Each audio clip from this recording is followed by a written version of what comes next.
সিনেমার কাহিনী মনে হলেও এটা বাস্তব ঘটনা। বরিশাল নগরীর পলাশপুরে ঘটেছে এক চাঞ্চল্যকর ঘটনা। এক বধূ, দুই স্বামী।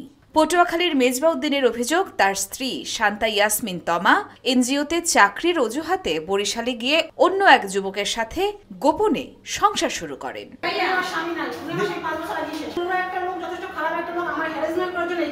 ওরে হাত ধরে এদিকে নিয়ে আসতেছি যে যেতেই হবে এখানে। যেতে যেতে দেখেছি ওই যে ওর এক্স বয়ফ্রেন্ড, ওই যে নাম হলো ইলিয়াস, ও ওই যে বের হয়ে সামনে গেল। তারপরে কী ব্যাপার তোমরা এখানে? তারপরে ওদেরকে নিয়ে আসলাম রুমে আসলাম। তো জিজ্ঞেস করলাম কী ব্যাপার, তোমরা কি বিয়ে করছো? তা বিয়ে না করলে আমরা থাকি কী ব্যাপার? যে উনি আইছে যে আমার ওয়াইফ এই বাসায় আইছে, কেটে আনছে রিয়াজ নাকি আর ভাই এই আনছে আমার স্ত্রী। ওনার কাছে জিগাইলে বলা মানে আমি ডিভোর্স দিয়ে আইছি।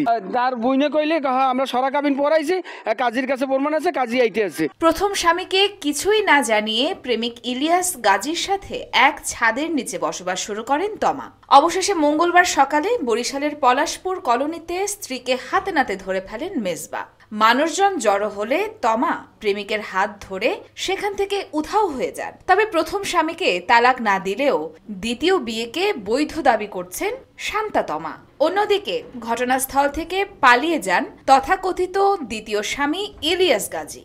এক বধূর দুই সংসার। এখন এই ঘটনায় বরিশালে আলোচনার কেন্দ্রবিন্দুতে।